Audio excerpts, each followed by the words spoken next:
திமுக அதிமுக இடையே மறைமுக தொடர்பு இருந்ததால்தான் கொடநாடு விவகாரத்தை திமுக அரசு கையில் எடுக்கவில்லை என்று அதிமுகவின் ஒருங்கிணைப்பு குழுவின் புகழேந்தி தெரிவித்துள்ளார்.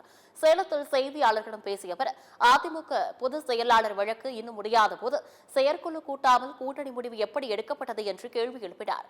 எடப்பாடி பழனிசாமியை அதிமுகவின் பொதுச் செயலாளராக தொண்டர்கள் ஏற்காததால் தான் அனைத்து தேர்தல்களிலும் அதிமுக தோல்வியடைந்தது என்றும் புகழேந்தி விமர்சித்தார்.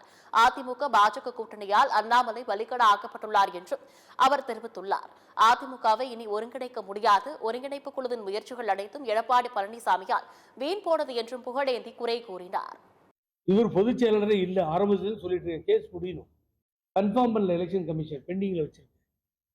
இவரை எந்த அதிமுக பொதுச் செயலாளர் தலைமைன்னு சொல்லி இந்த நாட்டினுடைய உள்துறை அமைச்சரும் கிடைச்சா போதும் லாபம்னு சொல்லி இங்க இருக்க பிஜேபி தலைவரும் சேர்ந்து இவரை கையில வச்சுக்கிட்டு தொண்டர்கள் ஏற்றுக்கொள்ளவே மாட்டார்கள் இவர் தலைமையை.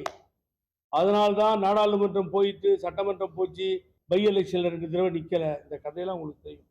இப்ப திடீர்னு கூட்டணி அங்க போய் அம்போன்னு உட்காந்துருக்காரு.